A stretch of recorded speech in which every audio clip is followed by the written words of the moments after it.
이번 시간에는 로마서 6장 말씀을 중심으로 그리스도인의 성화에 대해서 살펴보고자 합니다.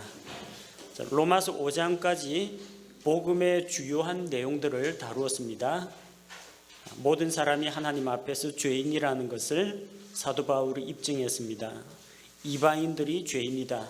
왜냐하면 그들은 하나님의 영광과 그분의 신성과 또한 그분의 존재를 자연 계시를 통해서 알았지만 하나님께 감사치도 아니하고 하나님을 영화롭게도 하지 아니하고 오히려 우상 숭배에 빠졌고 하나님의 진리를 대적해서 자기 속에 하나님 두기를 싫어함으로 말미암아 여러 가지 죄들을 지었다고 기록했습니다. 따라서 그들은 유죄입니다. 사람들 가운데 비교적 착한 사람들도 있습니다. 도덕주의자들, 나름대로 인격이 훌륭한 사람도 있고 죄인들 중에서도 항상 죄만 짓는 것이 아니라 더러 선을 행하기도 하는 사람들이 있습니다.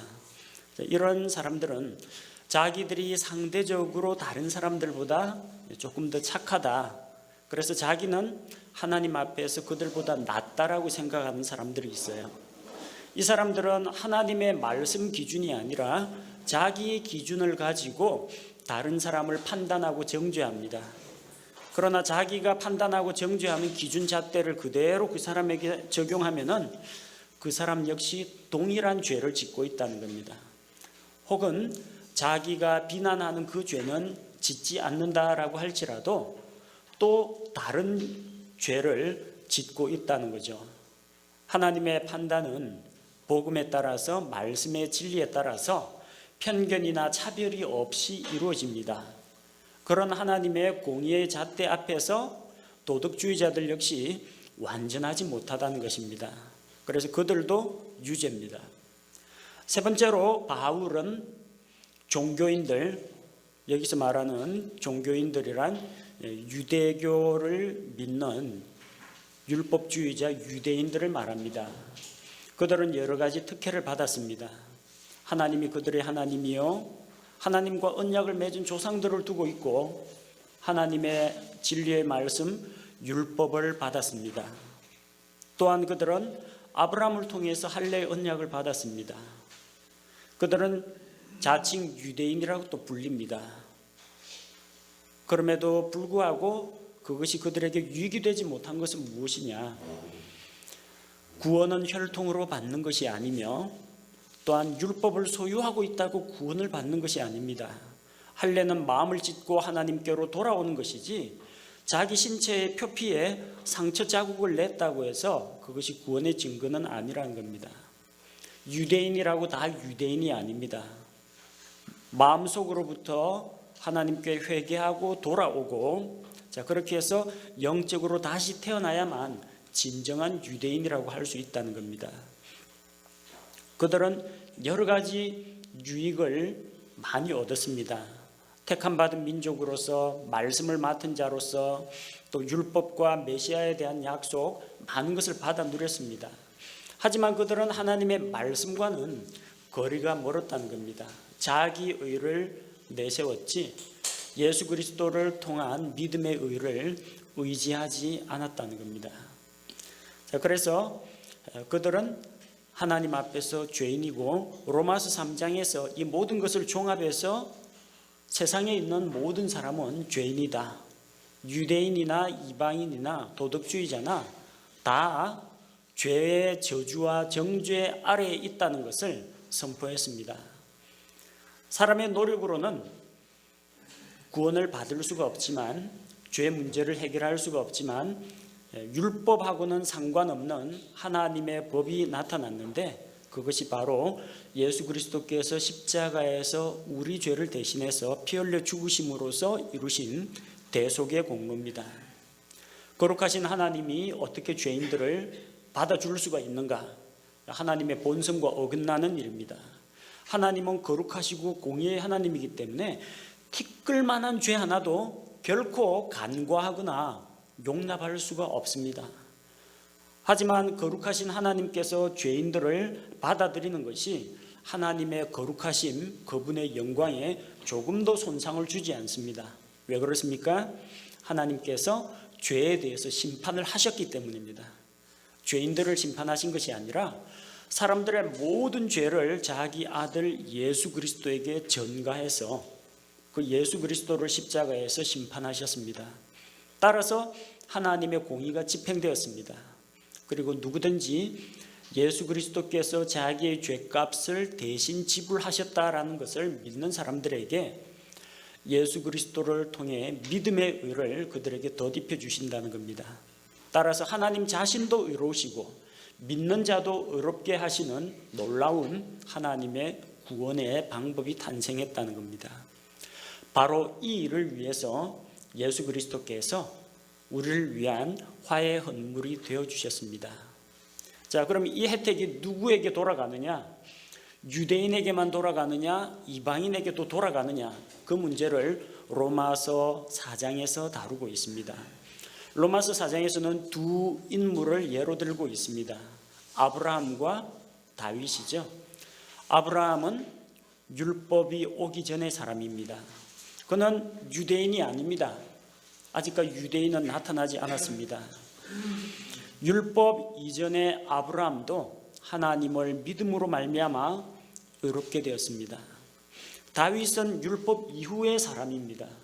율법 이후의 사람 다윗 역시 자기의 범법과 죄를 값없이 은혜로 용서받았다는 겁니다. 따라서 여기서 우리는 무엇을 알 수 있습니까? 율법을 가지고 있는 유대인이나 율법이 없는 이방인이나 모두 다 믿음으로 의롭게 된다는 결론을 내릴 수가 있습니다. 곧 바로 이 일을 위해서 예수 그리스도께서 십자가에서 죽으심으로 우리의 죄를 대속하셨고 무덤에서 사흘 만에 부활하심으로 말미암아 우리 주님께서 우리를 의롭게 하셨다는 것입니다. 이렇게 의롭게 된 자의 축복에 대해서 로마서 5장에서 우리가 9가지 정도 살펴보았습니다.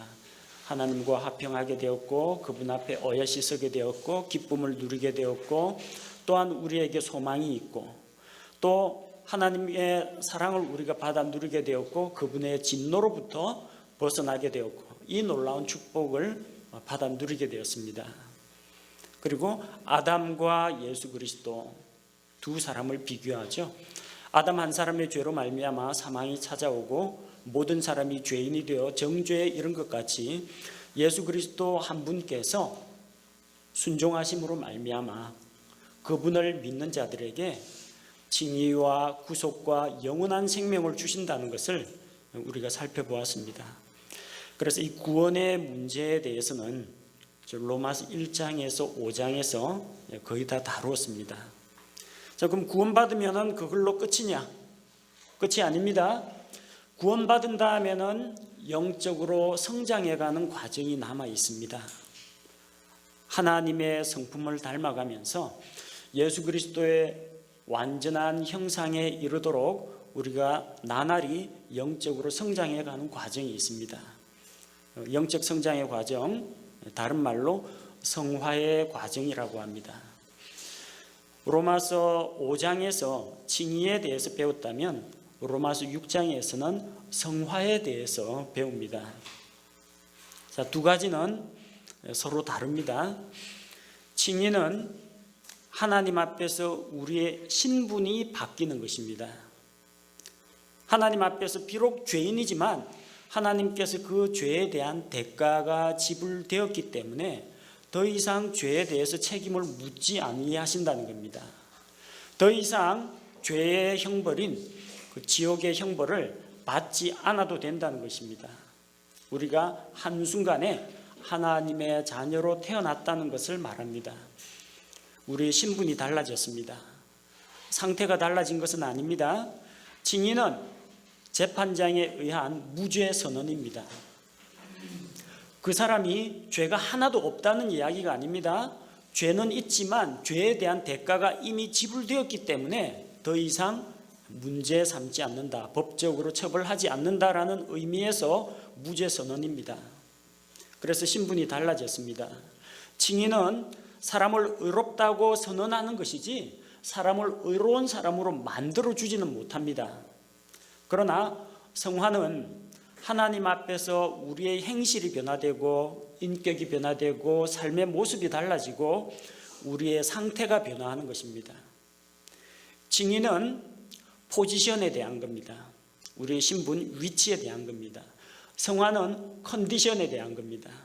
우리의 실제 삶의 모습과 우리의 그 성숙도를 나타냅니다.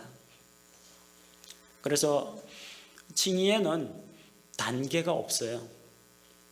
어렵다 하면 그냥 어려운 거지, 아주 어려운 사람, 조금 어려운 사람, 덜 어려운 사람, 그런 건 없어요. 그냥 어려운 사람은 그냥 다 어려운 사람입니다. 그러나 성화에는 단계가 있습니다.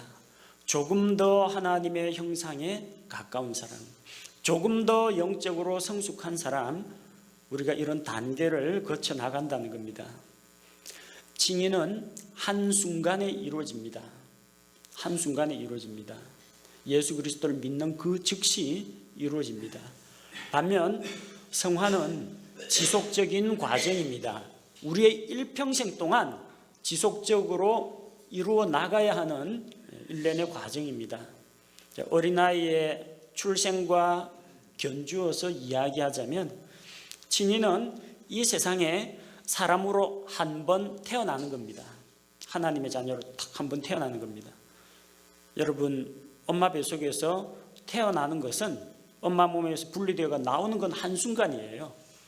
그걸 1년 내내 지금도 출산 중입니다, 지금도 낳고 있습니다, 그렇게 될 리는 없다는 겁니다. 태어나는 건 한순간이에요. 응애 하고 태어나면 바로 사람입니다. 하나님의 자녀가 되는 것은 한순간이에요. 그러나 그 어린아이가 아직 어릴 때에는 말도 못하고 걷지도 못하고 영어 수학도 못합니다. 그래도 사람이에요? 사람으로 태어났으니까 사람이죠. 그 나중에 그런 거 언제 하게 됩니까? 조금 더 자라고 그 다음에 성장해서 유치원 가고 학교 가면 다 배우고 알 거 알게 되고 사람다운 모습을 갖추게 됩니다. 이거는 죽을 때까지 계속해서 성장해 나가는 과정입니다. 마찬가지로 출생을 칭의라고 하면은 이 사람의 성장 과정은 성화라고 보면 됩니다. 칭의를 통해서 우리는 죄의 형벌로부터 벗어납니다. 죄의 삭이 무엇입니까? 로마서 6장 23절, 죄의 삭은 사망입니다. 영원한 지옥의 형벌로부터 우리는 면제받습니다. 그러나 그런다고 죄를 안 짓는 건 아니죠. 의롭게 된 자, 구원받은 자도 일상생활 가운데서 죄를 짓기도 합니다. 성화의 과정은 바로 그런 죄의 유혹과 영향력으로부터 점차 벗어나는 과정입니다. 칭의는 예수 그리스도로부터 의를 전가받습니다. 내가 할 수 있는 건 없습니다. 나의 공로는 조금도 들어가지 않습니다. 예수님께서 모든 것을 다 해주셨고 내가 믿음으로 받아들이면 그리스도께서 이루신 의를 나에게 덧입혀주시는 겁니다. 그래서 내 공로가 아니라 오로지 은혜로, 믿음을 통해서 은혜로 받는 것입니다. 그러나 성화는 그리스도인이 매일같이 말씀에 순종하고 또한 죄와 싸워 이기며 자기를 부인하고 세상을 이기고 마귀를 이기고 영적으로 승리하면서 성장해 나가는 그런 과정이라는 것입니다. 이 과정에는 우리 자신의 순종과 또 하나님의 도우심이 함께 갑니다. 칭의는 사람을 의롭게 만들어주진 않습니다. 의롭다고 하나님께서 인정해 주시는 겁니다. 그러나 성화는 사람을 보다 더 어렵고 거룩한 존재로, 그의 상태가 보다 더 거룩한 상태로 나아갈 수 있도록 만들어주는 것이 성화입니다. 로마서 6장에서는 바로 이런 성화의 문제에 대해서 다루고 있습니다. 우리는 거룩함을 추구하면서 예수 그리스도의 온전한 형상에 이르도록 지속적으로 성장해 가려고 합니다. 그런데 중간중간에 우리의 영적 성숙을 가로막는 죄가 도사리고 있습니다. 그래서 처음으로 제기되는 문제가 죄에 대한 문제입니다. 지난 시간에 우리가 죄가 더한 곳에 은혜가 더 넘쳤다고 했습니다. 죄를 많이 지으면 은혜를 많이 받는다는 이야기가 아닙니다. 자기가 하나님 앞에서 얼마나 철저하게 죄인인지, 얼마나 극심한 죄인인지 깨달으면 깨달을수록 그 구원의 은혜를 더 깊이 맛본다는 것입니다. 그래서 죄를 더 많이 용서받고 더 많이 탕감받은 사람은 더 많은 감사가 이루어진다는 겁니다. 죄를 많이 지어서가 아니라 죄에 대해서 보는 수준이 높아져서 하나님의 시야로 자기 자신을 바라보게 될 때 자기 자신에 대해서 정확하게 깨닫게 됩니다. 내가 이토록 극악무도한 죄인이구나. 그래서 예수 그리스도의 구속과 하나님의 은혜가 얼마나 놀라운지 알게 된다는 이야기입니다. 결코 이 말은 은혜를 많이 받으려면 죄를 많이 지어야 된다, 그런 이야기가 아닙니다. 1절에 나오죠. 그런즉 우리가 무슨 말을 하리요? 은혜가 넘치게 하려고 우리가 죄 가운데 거하겠느냐? 2절에 대답이 나옵니다. 결코 그럴 수 없느니라. 죄에 대하여 죽은 우리가 어찌 그 가운데서 더 살리요? 자, 중요합니다. 우리는 신분이 죄에 대해서 죽었다는 겁니다. 죄하고 상관없는 존재가 되었다는 겁니다. 이제 어떤 죄를 짓더라도 그 죄로 인해서 정죄당하고 지옥에 가는 일은 없습니다. 이건 우리의 신분입니다. 그런데 그 신분을 꼭 붙잡고 있으면 어찌 죄 가운데서 더 살 수 있겠느냐는 겁니다. 죄 가운데 더 산다, 더 살지 않는다는 것은 우리의 상태, 우리의 생활을 말합니다. 그리스도인의 성화된 삶을 이야기하는 것입니다. 따라서 이 신분의식을 정확하게 붙잡고 정확하게 자기의 신분을 알고 있으면 성화의 삶을 살아가는데 크게 도움이 됩니다. 자기 자신에 대해서 나는 하나님의 자녀인데, 나는 예수님께서 깨끗하게 해주신 존재인데 내가 어찌 저 더러운 데 갈 수 있겠느냐, 이러는 사람은 죄 유혹에 잘 안 빠져요. 근데 어떤 사람이 주로 죄에 빠지느냐? 적당한 선에서 자기 신분을 잊어버리고 사람이 털면 먼지 안 나는 사람이 어디 있어, 우리가 어차피 다 연약한 육신을 가지고 있는 사람 아닌가? 하나님도 아시겠지, 내가 얼마나 죄와 유혹에 취약한 존재인지. 이런 식으로 자기에 대해서 평가하면은 죄 짓기가 더 쉬워진다는 겁니다.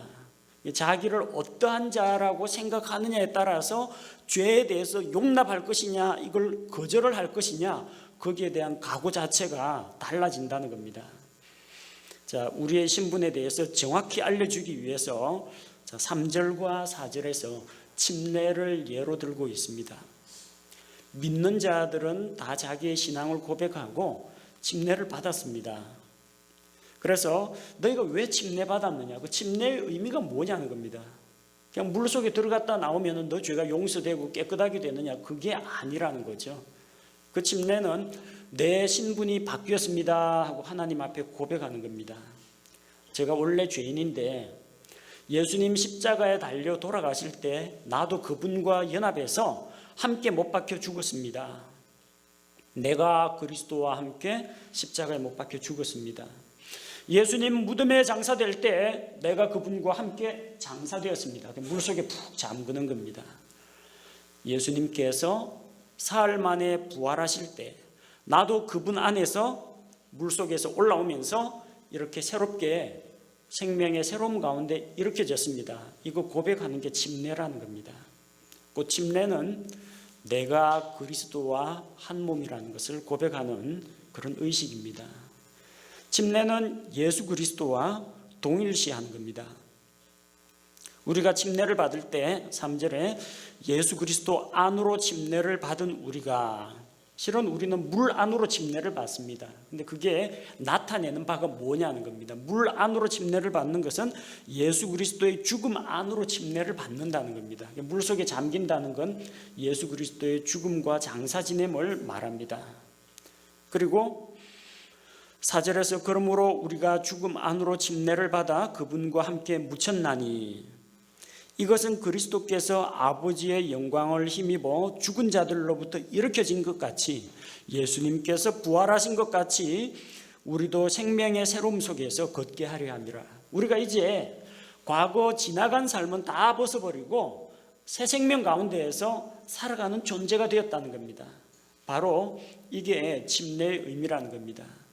너희가 침례받았느냐? 물속에 들어갔다 나오는 거 말고 그리스도와 함께 죽고, 죄에 대해서 죽고 그리스도와 함께 일으켜져서 하나님의 자녀가 된 사실을 알고 있느냐는 것입니다. 3절에서 도전하고 있습니다. 너희가 그분의 죽음 안으로 침례를 받은 줄을 너희가 알지 못하느냐. 기억하라는 겁니다. 알아야 된다는 이야기입니다. 자기 신분과 정체성에 대해서 정확하게 알고 있어야 죄 유혹에 넘어가지 않습니다.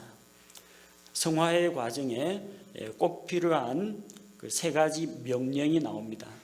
3가지 키워드가 나옵니다. 중요합니다. 첫째, 알아야 됩니다. 알라. 2번째, 그런 줄로 여겨야 됩니다. 아닌 걸 가지고 억지로 그렇다고 믿으라는 이야기가 아닙니다. 사실이 그러하니까 실제로 그렇다고 여기라는 겁니다. 3번째는 자기 자신을 내어줘야 됩니다. 이것은 섬김과 헌신을 이야기합니다. 누구에게 내어줘야 되는지는 이따가 다시 살펴보도록 하겠습니다. 3가지 핵심 단어가 뭐라고요? 알다, 여기다, 내주다. 이것이 그리스도인의 성화를 좌우하는 3가지 키워드입니다. 자, 첫 번째, 우리는 잘 알아야 됩니다. 모르면 당합니다. 모르면 속습니다. 모르면 마귀의 유혹에 넘어갑니다. 정확하게 알고 있어야 됩니다. 알라는 말이 3절, 6절, 9절, 16절에 계속 반복되어가 나오죠. 3절, 너희가 알지 못하느냐. 6절, 우리가 이것을 알거니와 6절에 있는 내용을 안다는 겁니다. 9절에서 그리스도께서 부활하셨기 때문에 이제 다시는 죽지 않고 사망이 더 이상 지배하지 못하는 줄 우리가 안다라고 했습니다. 또한 16절에 너희가 만약 죄에게 순종하면 죄의 종이 되는 거 너희가 알지 못하느냐. 똑바로 알아야 된다는 겁니다. 정확한 영적인 지식을 갖고 있을 때 흔들리지 않게 됩니다. 우리가 그리스도의 죽음 안으로 침례를 받은 사실을 아는가? 우리가 죄하고는 상관없는 존재, 죄에 대해서 내가 죽었다는 사실을 아는가? 우리가 그리스도와 함께 침례를 받아서 그분과 연합했다는 이 사실을 알고 있는가 하는 겁니다. 그래서 영적인 침례의 의미가 무엇이냐? 그것은 우리가 죄에 대해 죽었다는 것입니다. 이걸 알아야 됩니다. 그 다음에 물에서 일으켜지는 것, 그리스도와 연합해서 그분과 함께 부활했다. 이것은 우리가 이제는 하나님의 가정에서 출생을 해서 영적인 갓난아이부터 시작해서 하나님의 가정에서 새 생명 가운데에서 살아가는 자라는 것을 알아야 된다는 겁니다. 또 뭘 알아야 됩니까? 6절에 나오는 것처럼 우리가 그분과 함께 십자가에 못 박혔다는 겁니다. 따라서 죄의 몸을 멸했다는 이야기입니다. 이것은 우리가 더 이상 죄의 종이 아니라는 겁니다. 옛날에는 선택의 여지가 없었습니다. 우리가 죄 가운데 있었고 또한 공중권세 잡은 통치자 마귀를 따랐기 때문에 꼼짝없이 마귀가 시키는 대로 죄가 이끄는 대로 끌려다닐 수밖에 없었습니다. 그야말로 요즘 하는 말로 밥 먹고 숨 쉬는 자체가 죄였습니다. 왜? 그 밥 먹고 숨 쉬고 살아 있으면서 하나님을 대적하는 일을 했기 때문에 꼭 적대적인 범죄를 저질러서가 아니라 하나님 없이 사는 그 자체가 죄이기 때문에 그렇습니다.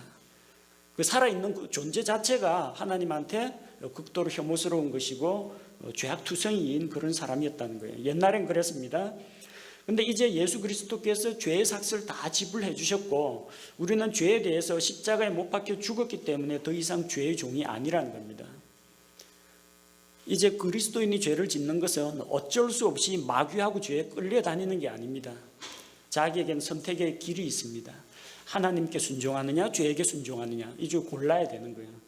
자기가 선택해서 불순종하는 것이지 죄에게 멱살 잡고 이끌려 다녀가지고 어쩔 수 없이 죄를 짓는 게 아니라는 겁니다. 우리에게는 선택의 자유가 있습니다. 죄의 종이 아닙니다. 근데 죄의 종이 될 수도 있어요. 내가 내 자신을 갖다가 죄에게 갖다 바치면 죄의 종이 되는 겁니다. 더 이상 우리는 죄의 지배를 받지 않습니다. 죄의 저주, 정죄하에 놓여 있지 않다는 것입니다. 이 같은 명백한 사실을 알고 있는가? 정확하게 알아야 됩니다. 사탄이 하는 활동 가운데 중요한 것이 불신자들로 하여금 복음의 밝은 광채가 비치지 못하게 해서 못 믿도록 하는 겁니다. 그다음 믿고 나면 어떻게 합니까? 예수 믿는다고 네가 죄 다 용서받을 줄 아느냐? 그 봐라, 또 넘어졌지 않느냐? 또 죄 지었지 않느냐? 끊임없이 우리가 구원받은 것을 의심나게 만듭니다. 우리가 죄하고는 상관없고 마귀의 지배나 죄의 지배하에 있지 않다는 것을 못 믿도록 자꾸 의심을 부추깁니다.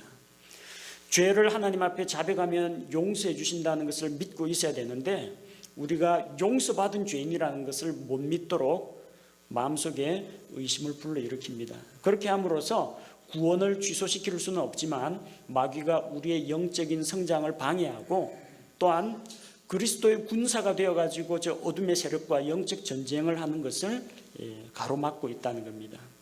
똑바로 알고 있어야 됩니다. 우리의 신분의식에 대해서 무엇보다도 성화의 단계로 나아가기 전에 제대로 알아야 됩니다. 우리는 구원받은 존재다. 그리스도와 연합한 존재다. 죄하고는 상관없는 존재다. 더 이상 죄나 마귀 이것에 지배하에 있지 않는 당당한 하나님의 자녀다. 하나님의 자녀가 하나님 닮아가야지 마귀를 닮아가서는 되겠느냐, 이런 투철한 신분의식을 알고 있어야 된다는 겁니다.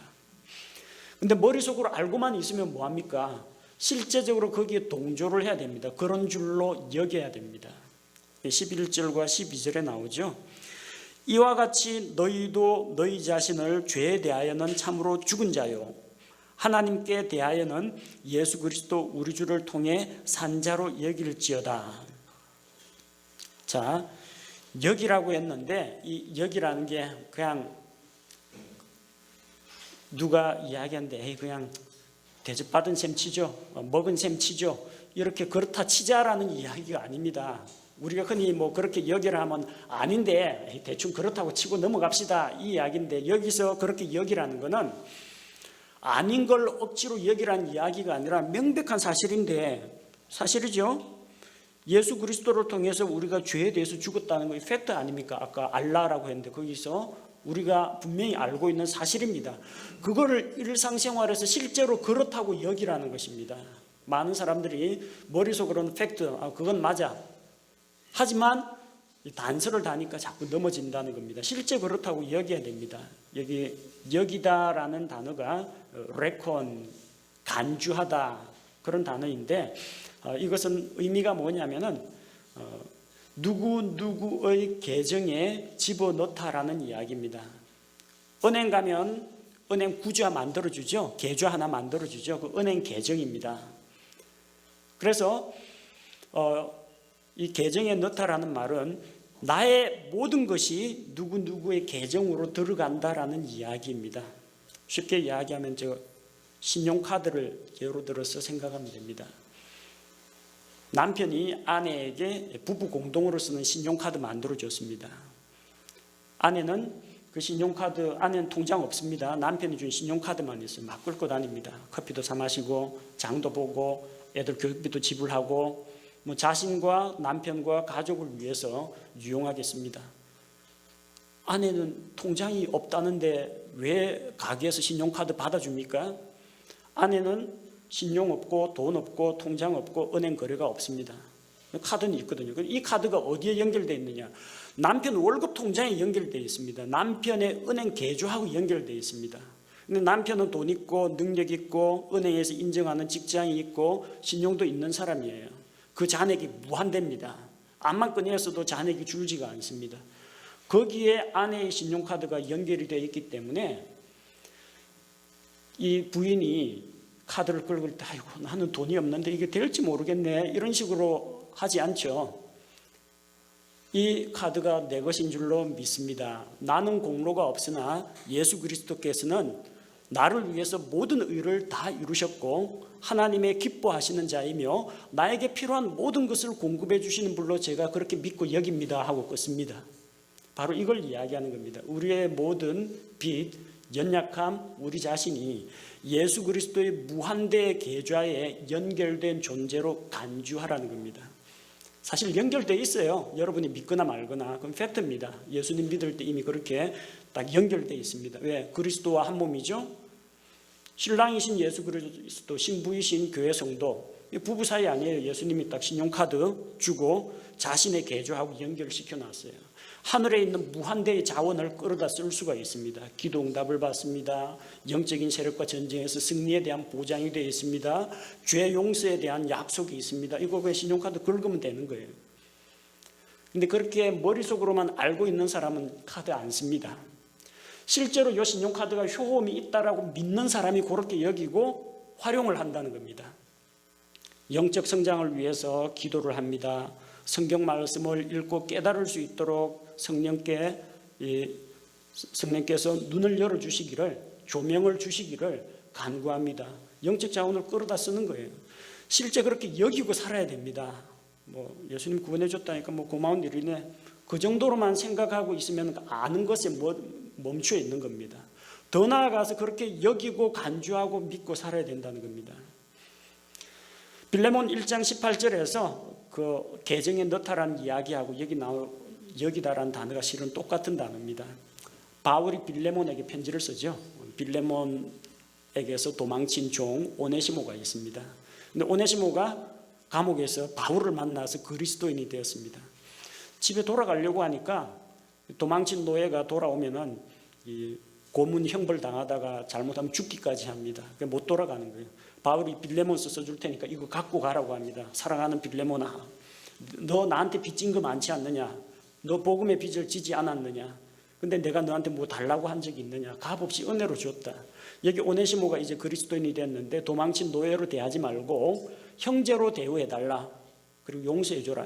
혹시 그가 도망치면서 주인의 물건을 훔치고 달아났거나 그동안에 일을 안 해갖고 손해를 끼쳤으면 내가 갚아줄 테니까 그거 전부 내 계정으로 돌려놔라. 그렇게 써보냅니다. 마찬가지입니다. 우리는 아무 공로가 없으나 예수 그리스도께서 하나님 앞에 우리의 모든 빚을 다 갚으시고 빚만 갚은 게 아니라 앞으로 우리에게 필요한 모든 자원들을 공급해 주기로 약속하신 것입니다. 그래서 예수 그리스도와 너희가 한 몸으로 연합이 되어가지고 너희의 모든 것이 그리스도의 것이요 너희가 그리스도께 속한 자로서 그리스도가 주인이고 우리가 그분과 연계된 자라는 것을 인정하라는 겁니다. 여기라 하고 우리에게 명령으로 주셨습니다. 11절에 죄에 대해서는 죽은 자로 여겨라.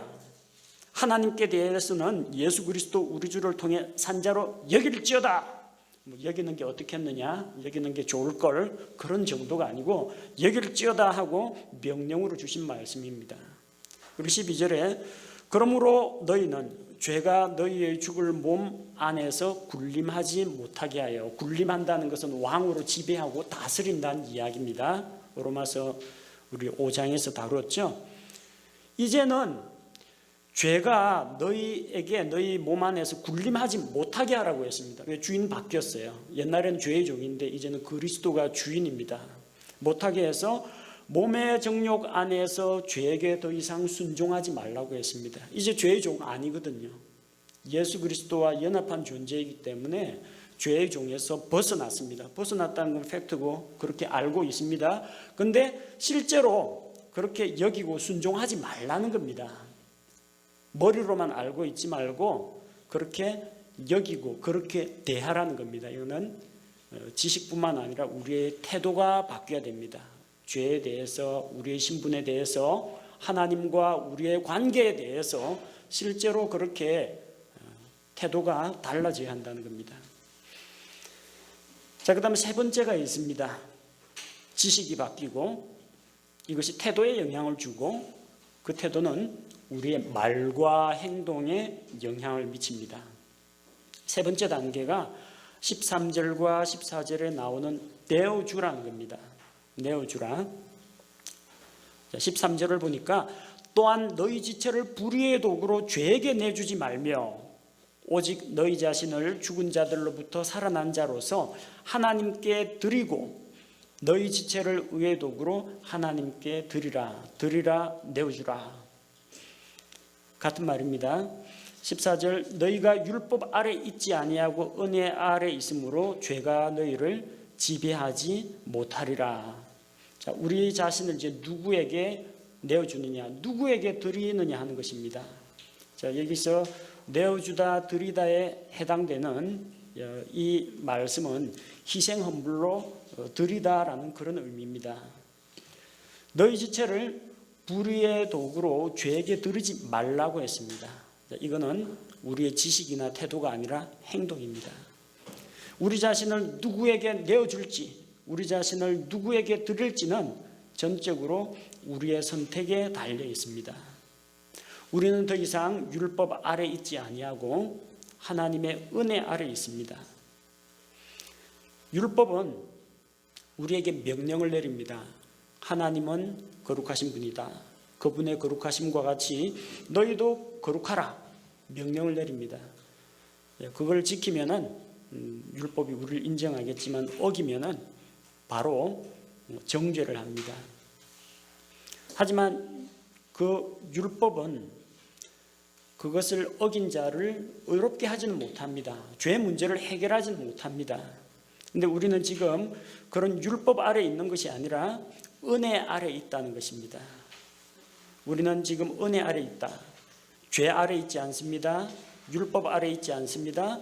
은혜 아래 있기 때문에 죄가 우리를 지배하지 못합니다. 근데 왜 내가 죄의 지배를 받습니까? 자발적으로 자신을 죄에게 갖다 바쳤기 때문입니다. 이걸 분명히 알아야 됩니다. 성화의 단계는 우리가 점차 죄의 영향력으로부터 벗어나는 과정이라고 했습니다. 우리가 바르게 알고 실제로 그렇게 여기고 우리 자신을 드릴 때 성화의 삶을 살아갈 수가 있습니다. 그런데 구원받은 자가 왜 자꾸 죄를 짓게 됩니까? 은혜 아래 있기 때문에 죄를 짓더라도 죄의 형벌은 받지 않습니다.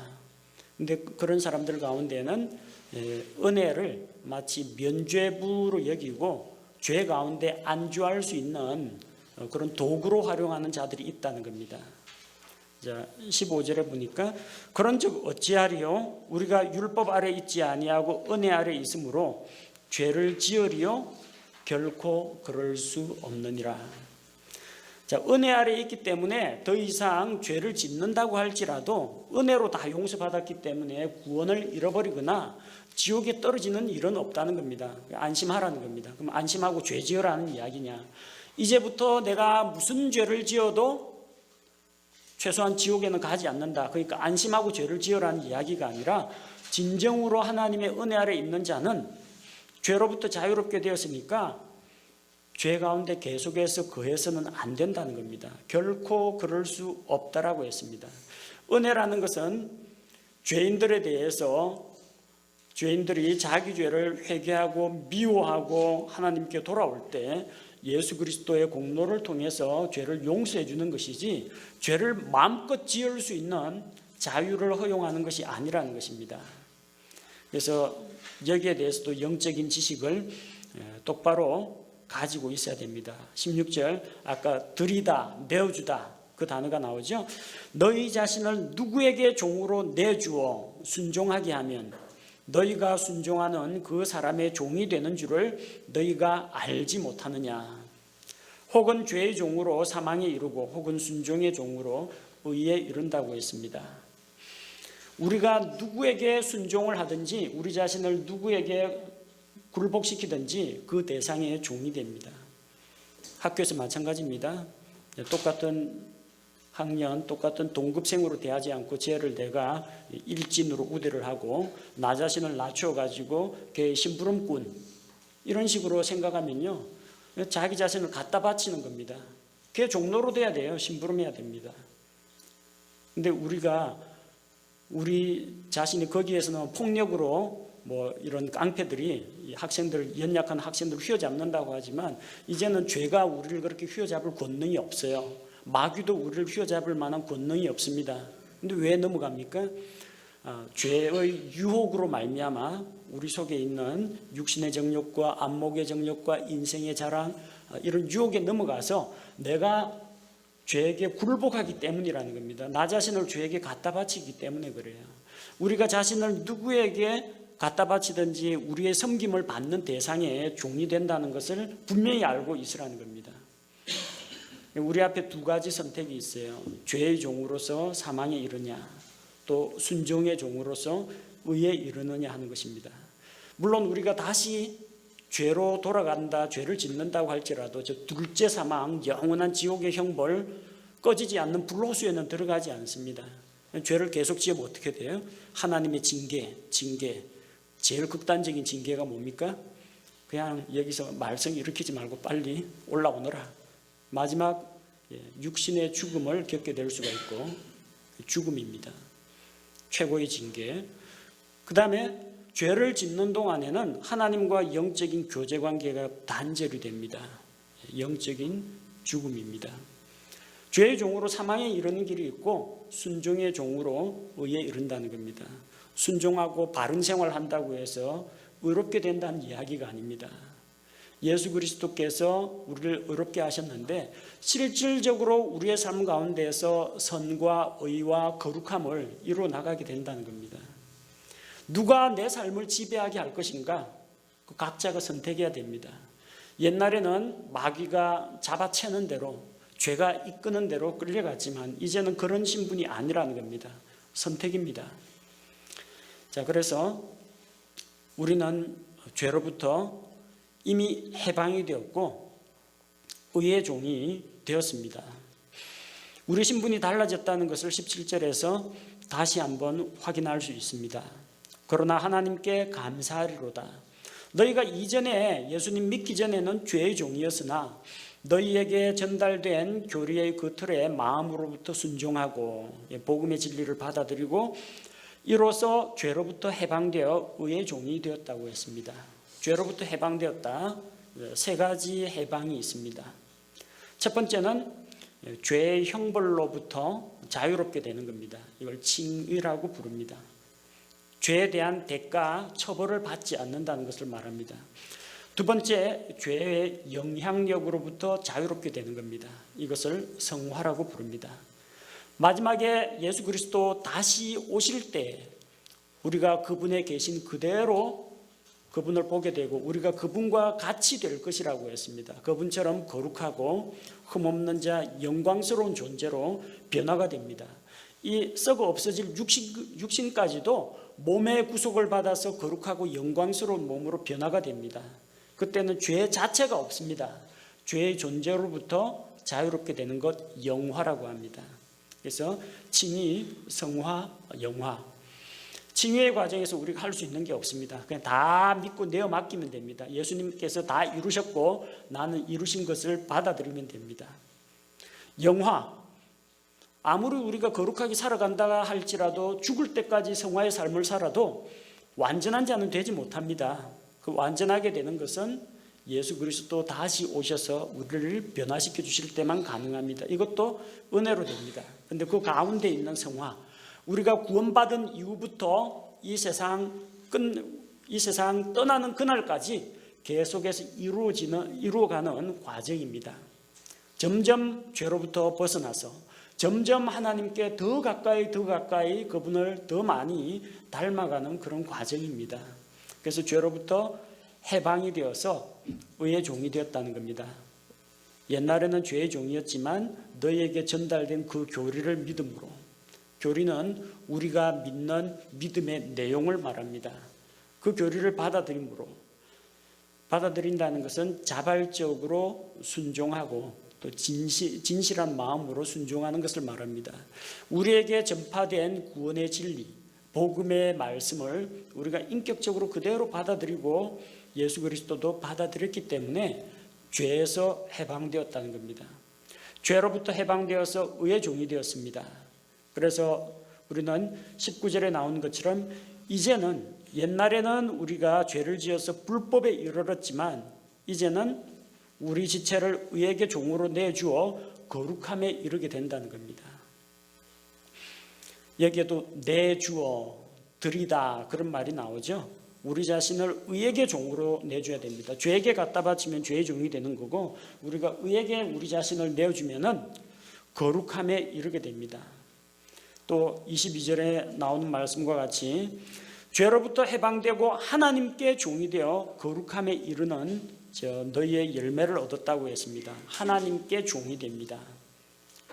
그 결과 이전에 죄 가운데 있을 때 마지막 열매는 사망이었지만 이제 거룩함에 이르는 열매를 얻었는데 그 열매의 마지막은 영존하는 생명이라는 겁니다. 우리가 복음의 진리, 구원의 교리를 받아들임으로 말미암아 죄로부터 해방되어 의의 종이 되고 거룩함에 이르게 되었고 하나님의 종이 되었고 영존하는 생명을 누리게 되었습니다. 23절에서 두 가지 삶의 결과를 보여줍니다. 죄 가운데 있으면 죄의 대가는 사망입니다. 죄 문제를 해결하지 못한 자들, 죄의 결국은 사망입니다. 단순한 육체의 죽음만 당하는 것이 아니고요, 육신의 죽음으로 끝나지 않습니다. 사망이라고 할 때는 분리라는 뜻인데 나누이는 것, 분리를 말합니다. 성경에는 세 가지 사망이 있습니다. 첫 번째 사망은 하나님을 알지 못하는 자들, 하나님과 떨어져 있는 그 자체가 죄입니다. 하나님과 분리된 상태, 이사야 59장 2절처럼 너희 죄와 불법이 너희와 너희 하나님 사이를 갈라놓았다 할 때 하나님과 영적 교제 관계가 끊어진 상태, 영적인 죽음입니다. 그래서 에베소서 2장 1절에서 너희의 범법과 죄들 가운데서 죽은 너희를 살리셨도다. 구원받기 이전의 상태는 죽어 있는 상태입니다. 몸이 죽은 게 아니라 하나님과 관계가 끊어졌기 때문에 영적으로 죽은 상태입니다. 또 한 가지 죽음이라는 것은 몸과 영과 혼이 분리되는 죽음이 있습니다. 그건 육신의 죽음을 말합니다. 그리고 죄인들이 하나님 앞에서 영원토록 분리되어서 하나님의 영광에 이르지 못하고 꺼지지 않는 불호수 속에 들어가는 것, 이것은 둘째 사망이라고 합니다. 어쨌든 죄의 대가는 사망입니다.